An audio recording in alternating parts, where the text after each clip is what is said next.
Mars 1862. La Virginie tremblait sous le poids de la guerre civile qui déchirait l'Amérique.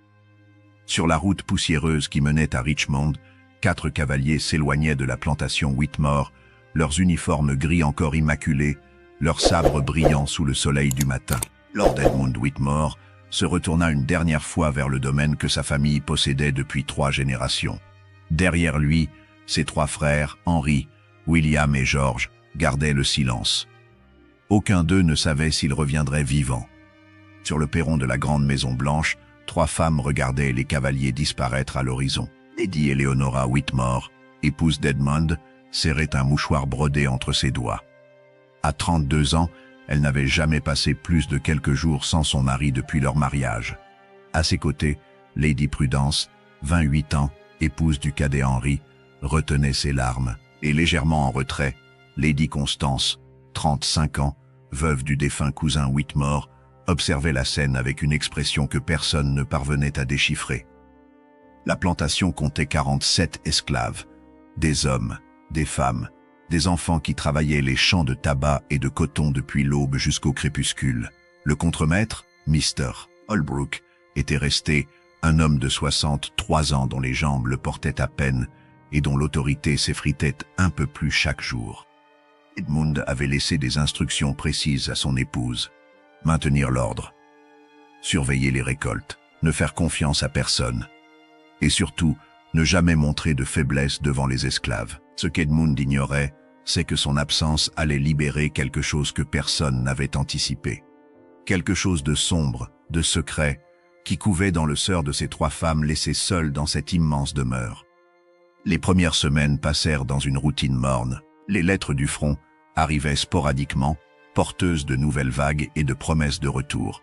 Lady Eleonora dirigeait la maison avec une rigueur froide, reproduisant exactement ce que son mari aurait fait.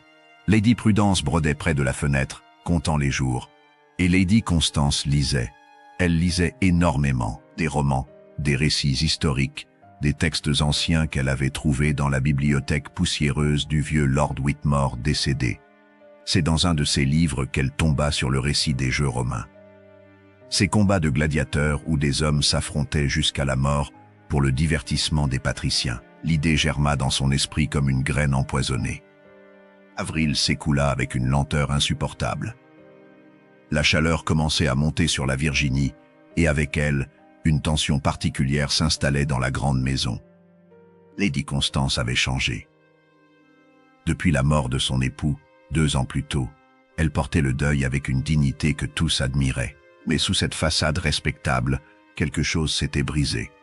Son mariage avait été une prison dorée avec un homme de 30 ans, son aîné, qui la touchait à peine. Elle n'avait jamais connu le désir. Du moins, c'est ce qu'elle croyait. Un après-midi de mai, alors qu'elle se promenait près des écuries pour échapper à l'ennui du salon, elle s'arrêta net. Un homme torse nu réparait une clôture. Sa peau d'ébène luisait sous le soleil. Ses muscles roulaient sous l'effort avec une puissance animale. Il s'appelait Adebayo, 32 ans. Il était né sur cette plantation, fils d'une mère arrachée aux côtes du Dahomey. Constance resta là, incapable de bouger.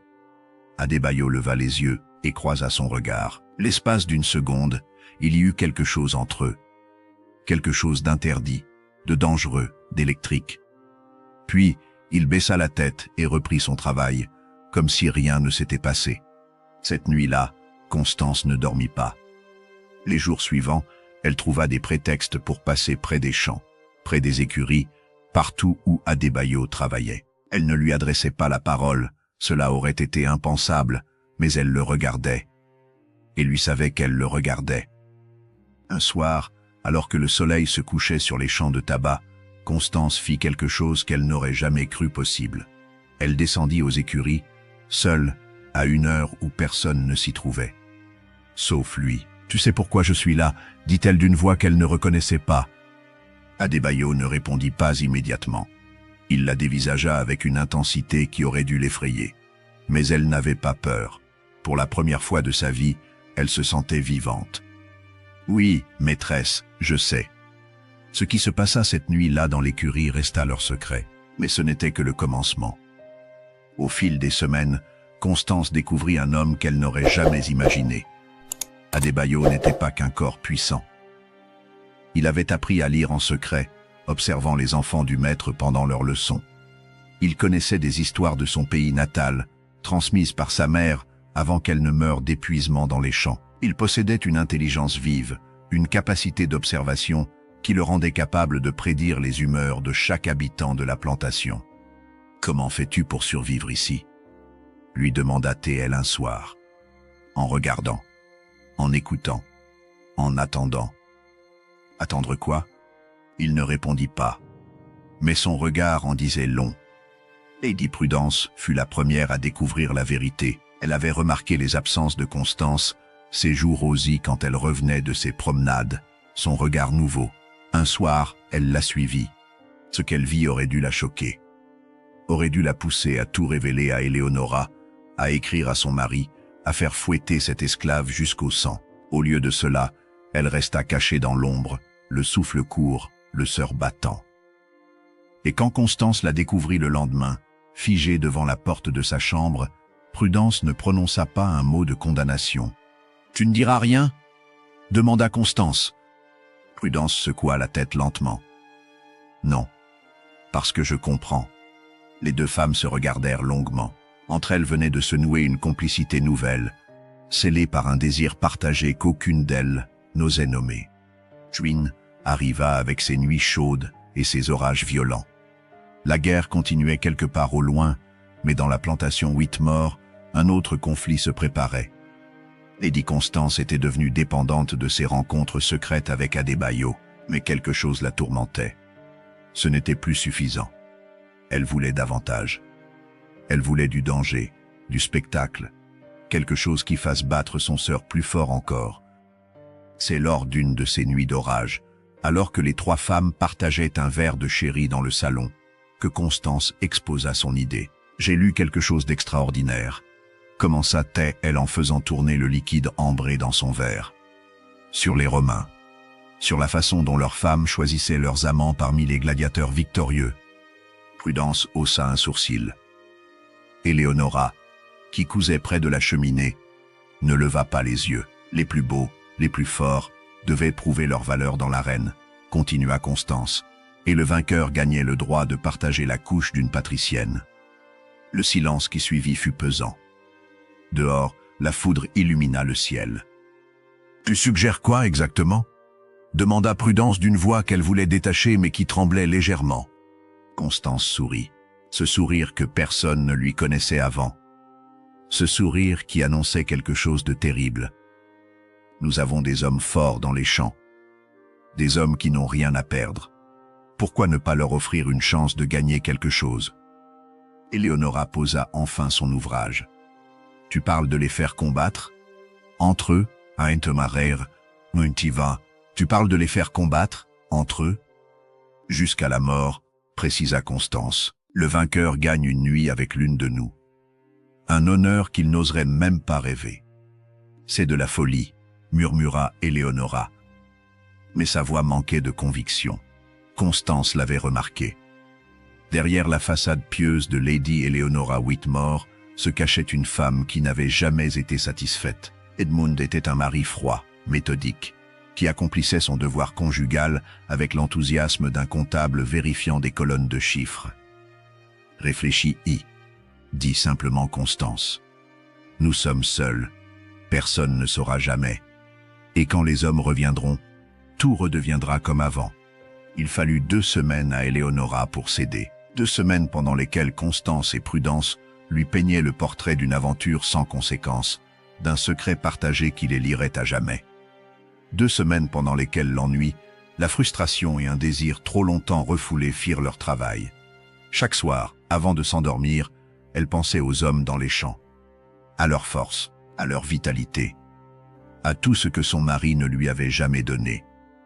Et chaque matin, elle se réveillait un peu plus convaincue que personne ne saurait jamais. Que ce qui se passait à Whitmore resterait à Whitmore, que Dieu lui-même fermerait les yeux. Elle avait tort. La sélection des combattants commença début juillet. Constance choisit elle-même les 4 premiers. Elle les examina comme on examine du bétail au marché, évaluant leur force, leur agilité, leur potentiel de spectacle. Adebayo, bien sûr. Chukwuemeka, un colosse de 25 ans aux épaules larges comme des portes, dont les muscles avaient été forgés par des années de travail dans les champs. Tendai, plus petit mais vif comme un serpent, capable de mouvements d'une rapidité stupéfiante. Et Obiora, un homme d'une quarantaine d'années dont le regard calculateur trahissait une intelligence redoutable. Ce dernier avait survécu plus longtemps que quiconque sur cette plantation. Il avait vu des maîtres naître et mourir. Il savait des choses que personne d'autre ne savait. On leur expliqua les règles. 2 hommes entreraient dans la grange la nuit tombée. Un seul en sortirait vivant. Et ce survivant aurait l'honneur de partager la couche de l'une des maîtresses.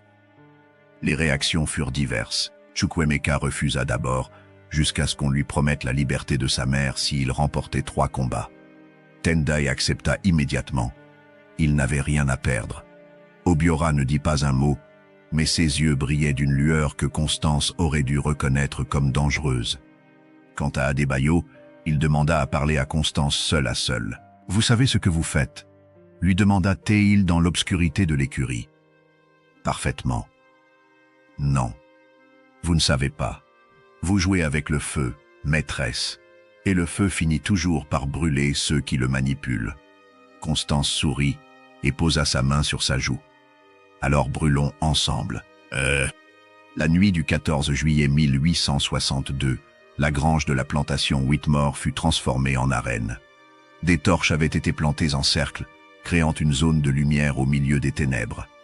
Des ballots de foin formaient une estrade où les 3 femmes prirent place, vêtues de leurs plus belles robes comme si elles assistaient à un bal. Les autres esclaves avaient été enfermés dans leur quartier. Seule Geneba, une domestique de 20 ans qui servait dans la grande maison, était présente pour verser le vin et éponger le sang si nécessaire. Elle observait la scène avec des yeux qui n'exprimaient rien, mais qui enregistraient tout. Le premier combat opposa Adebayo à Tendai. On leur avait donné des couteaux, de simples lames de cuisine, suffisamment tranchantes pour tuer, mais assez courtes pour garantir un combat long et spectaculaire. Les 2 hommes se faisaient face au centre du cercle de lumière. Ils se connaissaient depuis l'enfance, avaient partagé les mêmes souffrances, les mêmes humiliations, les mêmes rêves impossibles de liberté. Et maintenant, on leur demandait de s'entretuer pour le plaisir de 3 femmes blanches qui les regardaient comme des animaux de foire. Tendai attaqua le premier. Il était rapide, agressif, cherchant à en finir vite. Adebayo recula, étudia son adversaire. Il avait compris que ce combat n'était pas seulement une question de survie.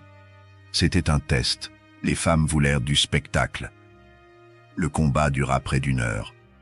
Les 2 hommes se tournaient autour, s'affrontaient en échanges brefs et violents, reprenaient leur souffle. Le sang coulait de plusieurs entailles sur leur torse, mais aucune blessure n'était mortelle.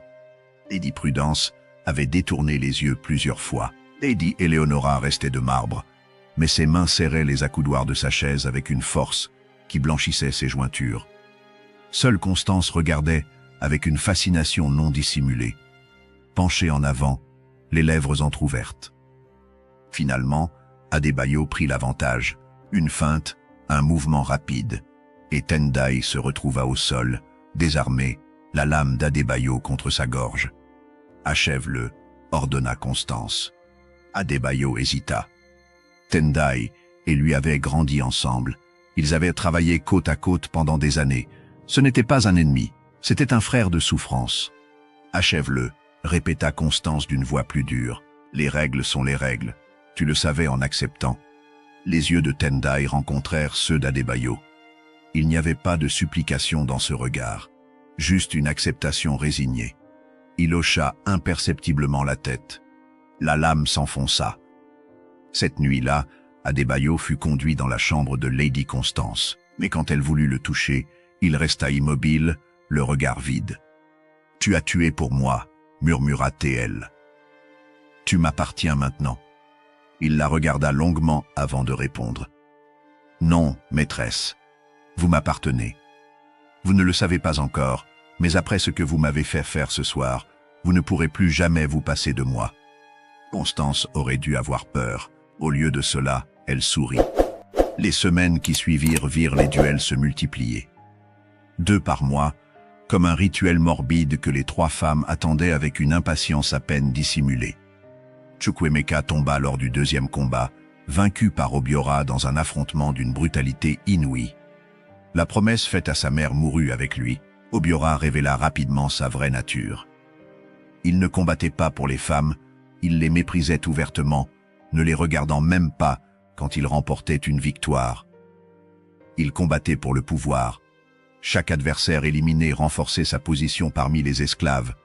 Chaque mort le rapprochait d'un objectif que lui seul connaissait. De nouveaux combattants furent sélectionnés. Emeka, Dyke, Azubuike, Olumide. Des hommes arrachés au champ, forcés de s'entretuer pour le plaisir de leur maîtresse. Certains refusèrent, on les fouetta jusqu'à ce qu'ils acceptent. Un seul, Azubuike, préféra mourir sous le fouet plutôt que de tuer un autre esclave. Son corps fut jeté dans un fossé et personne n'en reparla. La dynamique de la plantation avait changé. Les esclaves regardaient les 3 femmes avec un mélange de terreur et de haine. Ceux qui n'avaient pas été sélectionnés pour les combats vivaient dans l'angoisse de l'être un jour. Les femmes esclaves pleuraient leurs frères, leurs maris, leurs fils, sans pouvoir exprimer leur chagrin autrement qu'en silence. La nuit, dans les quartiers, on murmurait des malédictions contre les maîtresses de la grande maison. Mr. Holbrook, le vieux contremaître, avait compris que quelque chose d'anormal se passait, mais il était trop faible et trop lâche pour intervenir. Il passait ses journées à boire dans sa cabane, attendant que la guerre se termine et que les vrais maîtres reviennent. Geneba, la domestique, continuait d'observer. Elle servait le thé dans le salon, écoutait les conversations des femmes, notait mentalement chaque détail. Elle avait un frère parmi les combattants, Dyke, un jeune homme de 22 ans qui ne ferait pas le poids face aux vétérans comme Adebayo ou Obiora. Elle savait qu'il allait mourir. Et elle savait qui le tuerait. En septembre, Obiora affronta Dyke. Le combat fut bref. Obiora ne cherchait pas à impressionner. Il tua rapidement, efficacement, sans émotion apparente. Quand Dyke s'effondra, Geneba, qui regardait depuis l'ombre, ne versa pas une larme, mais quelque chose durcit dans son regard cette nuit-là. Une résolution froide comme l'acier. Pendant ce temps, les relations entre les femmes et leurs vainqueurs prenaient des tournures inattendues. Lady Prudence s'était attachée à un jeune homme nommé Olumide, qui avait survécu à 2 combats par chance plus que par habileté. Elle lui parlait, lui apportait de la nourriture, le traitait presque comme un être humain. Une nuit, il lui demanda de l'aider à fuir. « Fuir » répéta-t-elle, surprise. « Vers le nord, il y a des gens qui aident les esclaves à s'échapper. Un réseau. Si vous me donniez de l'argent, des provisions. » Prudence faillit accepter. Pendant un instant, elle vit une chance de se racheter, de réparer une partie du mal qu'elle avait contribué à faire. Mais la peur fut plus forte. Si Olumide était capturé, il parlerait, et tout serait révélé. Le lendemain, elle rapporta la conversation à Constance. Olumide fut sélectionné pour le combat suivant. Il affronta Obiora et mourut en moins de 10 minutes. Prudence pleura cette nuit-là, mais pas assez pour arrêter les jeux. Octobre apporta les premiers froids et un bouleversement que personne n'avait anticipé. Adebayo était devenu l'amant régulier de Lady Constance. Mais leur relation avait évolué. Il n'était plus simplement un esclave qui satisfaisait les désirs de sa maîtresse. Il avait compris le pouvoir qu'il détenait sur elle, et il commençait à l'utiliser. « Les rations pour mes gens sont insuffisantes », lui dit-il un soir, allongé à côté d'elle. « Je veux qu'elles soient doublées. » Constance haussa un sourcil. « Tu veux ?»« Oui, je veux. » Il y eut un silence. Puis Constance éclata de rire. « Tu deviens audacieux. Je suis le seul homme que tu désires vraiment. Tu as besoin de moi autant que j'ai besoin de rester en vie. Alors oui, je deviens audacieux. » Les rations furent doublées dès le lendemain, mais le véritable séisme vint de Lady Eleonora. Un matin, elle s'évanouit dans le salon. Le médecin du comté, appelé en urgence, confirma ce qu'elle redoutait déjà. Elle était enceinte de 2 mois. Edmund était parti depuis 7 mois. La panique s'empara des 3 femmes. Un enfant métis serait une preuve irréfutable de leur transgression. La honte serait totale, la punition terrible. Dans le sud de 1862, une femme blanche qui avait des relations avec un esclave était une créature plus méprisée qu'un chien galeux. Elle perdrait tout, son statut, sa famille, sa place dans la société. Et les hommes impliqués seraient lynchés sans procès. Il faut s'en débarrasser, déclara Constance avec un calme glaçant. Éléonora pâlit. C'est un péché mortel. Et ce que nous faisons depuis des mois, c'est quoi? Tu aurais dû y penser avant d'écarter les cuisses pour ce nègre. Les mots étaient cruels, mais vrais. Éléonora avait succombé, elle aussi, un soir où elle avait trop bu, où la solitude était devenue insupportable, où un des vainqueurs l'avait regardée avec des yeux qui promettaient ce que son mari ne lui avait jamais donné. Une vieille esclave qui connaissait les herbes fut convoquée. Ce qu'elle fit cette nuit-là, dans la chambre d'Éléonora, resta secret. Mais le lendemain, la maîtresse de maison était pâle comme la mort, et des draps tachés de sang furent brûlés à l'aube. Éléonora ne parla plus pendant 3 jours. Quand elle retrouva la voix, quelque chose en elle avait changé. La femme pieuse et hésitante avait disparu. À sa place se tenait une créature froide, déterminée, prête à tout pour que personne ne découvre jamais ce qui s'était passé dans cette maison. Les jeux continuent, annonça T.L., jusqu'au retour des hommes. Ensuite, tout sera terminé et personne ne parlera. Jamais. Novembre était glacial cette année-là. La guerre continuait de faire rage et les nouvelles du front étaient de plus en plus sombres pour la Confédération. Des rumeurs circulaient sur des défaites, sur des régiments entiers décimés, sur la possibilité que le Nord finisse par l'emporter. Dans ce contexte d'incertitude, quelque chose se préparait dans l'ombre de la plantation Whitmore. Geneba avait passé des semaines à planifier. La mort de son frère Dyke avait allumé en elle une flamme que rien ne pourrait éteindre. Elle savait qu'elle ne pouvait pas affronter les 3 femmes directement, mais elle connaissait l'existence du réseau clandestin qui aidait les esclaves à fuir vers le nord, l'Underground Railroad. Par l'intermédiaire d'un colporteur qui passait régulièrement à la plantation, elle avait réussi à établir un contact. Un homme du nom de Thompson, un Quaker blanc qui risquait sa vie pour aider les fugitifs, devait passer près de la propriété à la fin du mois.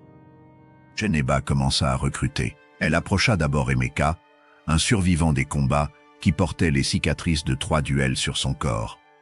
Il accepta immédiatement. La vie qu'il menait n'était plus une vie. Elle approcha ensuite Adebayo.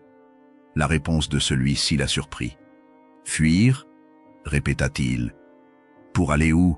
Pour devenir quoi? » « Un homme libre. »« Je suis déjà plus libre que je ne l'ai jamais été. Lady Constance fait ce que je lui dis. Je mange à ma faim. Mes gens sont mieux traités grâce à moi.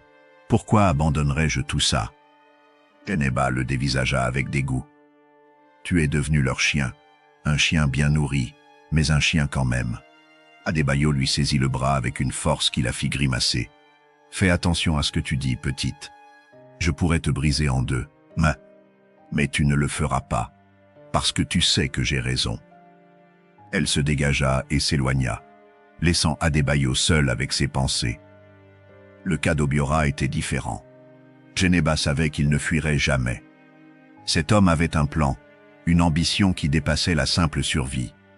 Il ne voulait pas la liberté. Il voulait le pouvoir, et dans le chaos de cette plantation pervertie, il avait trouvé un terrain fertile. Un soir, alors qu'elle servait le dîner dans la grande salle, Geneba surprit une conversation entre Obiora et Constance. La femme lui ordonnait de perdre volontairement son prochain combat pour permettre à un nouveau venu de gagner. Elle s'était lassée de lui et voulait du sang frais. La réponse d'Obiora fut glaciale. « Non. »« Tu oses me défier ?»« Je ne vous défie pas, maîtresse.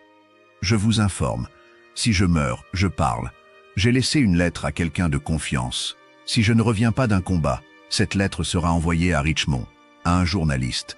Votre réputation sera détruite. Vos familles seront traînées dans la boue. Vos maris seront la risée de toute la Virginie. » Constance pâlit. « Tu bluffes. »« Peut-être. Êtes-vous prête à prendre le risque ?» Obiora ne perdit pas son combat suivant. Son adversaire fut retrouvé mort le lendemain matin, étranglé dans son sommeil avant même que le duel n'ait lieu. Début décembre, une lettre arriva qui changea tout. Le messager portait l'uniforme confédéré, déchiré et poussiéreux. Il remit l'enveloppe cachetée à Lady Eleonora et repartit aussitôt, pressé de rejoindre son unité. Elle ouvrit la lettre devant Constance et Prudence, et son visage se décomposa à mesure qu'elle lisait. Lord Edmund Whitmore annonçait son retour. Il avait été blessé lors de la bataille de Fredericksburg.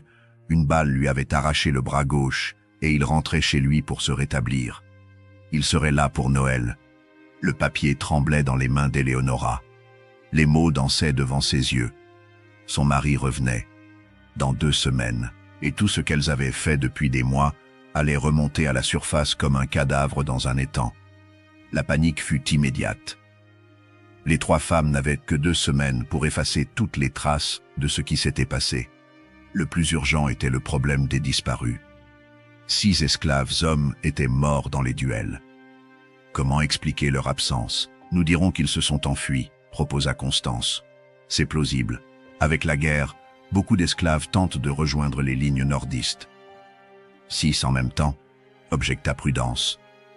Nous dirons qu'ils ont fui progressivement. 2 en août, 2 en octobre, 2 en novembre. Mr. Holbrook confirmera. Il est trop ivre et trop heureux pour contredire. Bon. Les corps avaient été enterrés dans un coin reculé de la propriété. Il faudrait s'assurer que personne ne creuse jamais à cet endroit. Ensuite, il y avait la question des survivants. Adebayo, Obiora, Emeka et les autres savaient tout. Ils constituaient une menace permanente. Il faut les éliminer, déclara Eleonora avec une froideur qui surprit même Constance. Tous, cela ferait 11 esclaves disparus. Impossible à expliquer. Alors les principaux, Adebayo, Obiora, les 2 plus dangereux. Constance secoua la tête. Adebayo ne parlera pas, il a trop à perdre. Et Obiora? Personne ne répondit. Elles savaient toutes que l'homme les tenait par cette mystérieuse lettre dont il prétendait disposer. Les jours qui suivirent furent consacrés au nettoyage. La grange fut récurée, les traces de sang effacées, les torches détruites. Les esclaves survivants furent réunis et prévenus. Quiconque parlerait serait pendu. Leur famille aussi. Geneba observait tout cela avec un calme apparent. Mais intérieurement, elle prenait une décision. Le contact avec le réseau clandestin avait échoué. Thompson avait été arrêté avant d'atteindre la région. Il n'y aurait pas de fuite vers le nord. Mais il y avait une autre option. Une option terrible, mais efficace.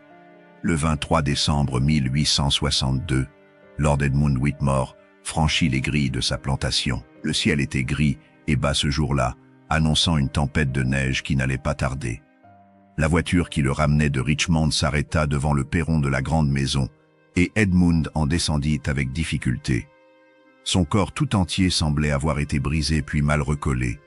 Il avait vieilli de 10 ans en 9 mois. Sa manche gauche, vide et épinglée à son épaule, témoignait du prix qu'il avait payé pour la Confédération.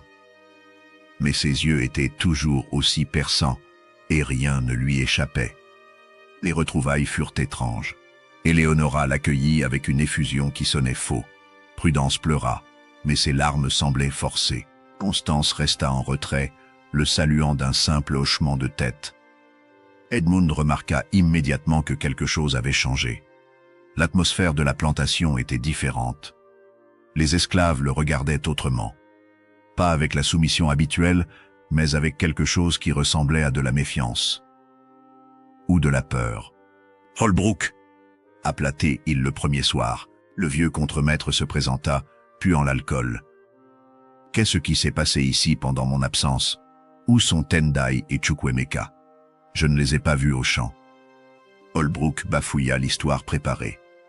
Les fuites, la guerre, l'attrait du Nord. Edmund l'écouta sans l'interrompre, puis le congédia d'un geste.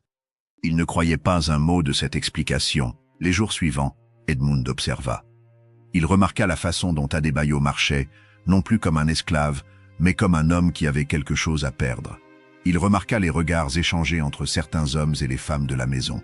Il remarqua le silence qui tombait chaque fois qu'il entrait dans une pièce. Le 26 décembre, il convoqua Obiora dans son bureau. L'homme était le plus ancien des esclaves restants, celui qui connaissait le mieux les rouages de la plantation. « Dis-moi ce qui s'est passé, ordonna Edmund. Obiora ne s'ila pas. Je ne sais pas de quoi vous parlez, maître. Tu mens, je le vois dans tes yeux. Tu n'as plus peur comme avant. Quelque chose t'a donné du pouvoir. Je veux savoir quoi. Obiora resta silencieux. Très bien, dit Edmund. Holbrook, préparez le poteau. Obiora fut fouetté. 50 coups. Il ne prononça pas un mot. Mais quelqu'un d'autre parla. Geneba attendait dans l'ombre quand Edmund sortit de la grange, les mains encore tachées du sang d'Obiora. Elle s'avança et s'agenouilla devant lui. « Maître, j'ai quelque chose à vous dire. » Edmund la regarda. Cet esclave domestique qu'il avait à peine remarqué pendant des années. « Parle. Mon frère Dyke est mort dans cette grange. Pas en fuyant, en combattant un autre esclave. Parce que vos femmes l'ont ordonné. » Le monde d'Edmund s'effondra en quelques phrases. Geneba raconta tout. Les duels, les récompenses, les nuits passées avec les vainqueurs, l'avortement d'Eleonora, chaque détail, sans émotion, sans pitié. Quand elle eut terminé, Edmund resta silencieux pendant de longues minutes. Puis il demanda d'une voix blanche, « Pourquoi me dis-tu tout ça ?»« Parce que Obiora a tué mon frère, et parce que je veux ma liberté. » Ce qui suivit fut un cauchemar éveillé.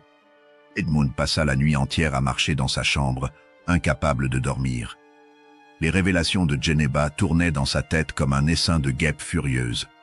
Sa femme, sa propre femme, celle qu'il avait choisie parmi toutes les débutantes de Virginie, celle à qui il avait confié sa maison, son nom, son honneur. À l'aube, il prit sa décision. Edmund confronta les 3 femmes le soir même. Il les fit aligner dans le grand salon, debout devant lui comme des accusés devant un tribunal. « Je sais tout », dit-il d'une voix glaciale. « Tout. » Le feu crépitait dans la cheminée. Les portraits des ancêtres Whitmore semblaient observer la scène depuis leur cadre doré. 3 générations de propriétaires respectables qui se retournaient dans leur tombe. Prudence s'effondra immédiatement. Elle tomba à genoux, suppliant, pleurant, jurant qu'elle avait été entraînée contre son gré. Eleonora mentit. Elle prétendit avoir été forcée, contrainte par Constance et les esclaves. Elle joua la victime avec une habileté qui aurait pu convaincre un homme moins intelligent. Constance, elle, ne dit rien. Elle regarda Edmund droit dans les yeux, et dans ce regard, il n'y avait aucune honte, aucun regret. « Tu n'as rien à dire ?» demanda-t-il. « Rien que tu veuilles entendre. » Edmund frappa. Une gifle d'une violence telle que Constance tomba au sol, le visage ensanglanté. Elle se releva lentement, essuya le sang de sa lèvre et continua de le fixer avec la même expression de défi. « Tu aurais dû nous tuer avant de partir, » dit-elle. « Nous laisser ici, seuls, abandonnés, avec rien d'autre que notre ennui et notre frustration. Tu croyais quoi? Que nous allions broder sagement en attendant ton retour. » Edmund leva à nouveau la main. Puis il la laissa retomber.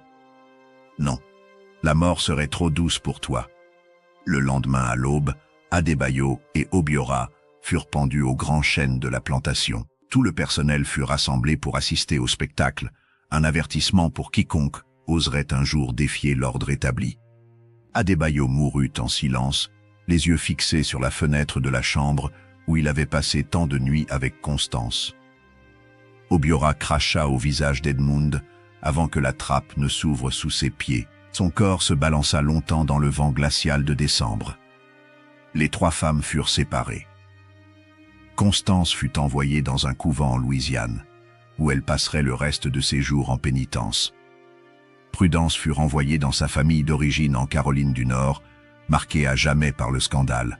Eleonora resta à Whitmore, mais en tant que prisonnière dans sa propre maison, interdite de sortie, interdite de contact avec quiconque. Quant à Geneba, Edmund tint sa promesse. Il lui remit ses papiers de liberté le 1er janvier 1863. Le même jour où la proclamation d'émancipation de Lincoln entrait en vigueur dans les États rebelles, elle quitta la plantation sans se retourner. La guerre dura encore 2 ans. Edmund Whitmore mourut en 1864, emporté par une infection de sa blessure mal soignée. Certains dirent que c'était le chagrin qui l'avait vraiment tué, la honte d'avoir été trahi par celle en qui il avait placé sa confiance. Sans héritier, la plantation fut saisie par les créanciers. Les meubles, les tableaux, l'argenterie, tout fut vendu aux enchères. Des étrangers vinrent s'asseoir dans les fauteuils où les trois femmes avaient regardé des hommes s'entretuer. Constance ne supporta pas la vie au couvent.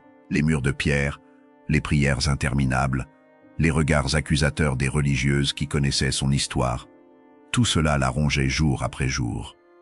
Elle n'éprouvait aucun remords pour ce qu'elle avait fait. Seulement la rage d'avoir été prise. La frustration d'avoir perdu. En mars 1864, on la retrouva pendue à la fenêtre de sa cellule. Elle avait utilisé les draps de son lit. Aucune lettre, aucune explication. Juste un corps rigide qui se balançait dans la lumière grise du petit matin.